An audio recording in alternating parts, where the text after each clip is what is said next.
नमस्कार मंडळी, घे माझ्या चॅनलवर तुमचं पुन्हा एकदा स्वागत आहे मित्रांनो। आणि आज आपण थेट पुण्यामध्ये आलेलो आहोत आणि आज आपण जाणून घेणार आहोत इथली गरमी। 12:30ला येणार होता, आता 1 वाजला, 1 ते 4 झोप होती ती पण गेली। नाही सर, मी तुम्हाला सॉरी म्हणतो, तर आपण डायरेक्ट प्रश्नांकडे वळूया। नाही नाव सांगा ना, अथर्व सुदामे। नाही अथर्व नाही आलं लक्षात। नाही एक मिनिट एक मिनिट आलं, नाव लक्षात आलंय।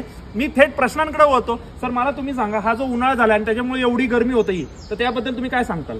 उन्हाळा म्हणल्यावर गरमी होणारच। नाही तसं नाही, उपाय काय त्याच्यावर? उपाय ते सांगण्याचे मी पैसे घेतो।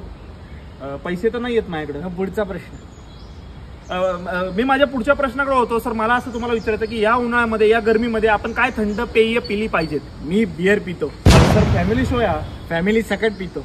तसं नाही, म्हणजे हा कार्यक्रम आहे फॅमिली। संध्याकाळी 7 ते 10 मी कार्यक्रमालाच बसतो। नाही हे कट कर, हे नाही कट कर। नाही मी माझं सर तुम्ही प्लीज बंद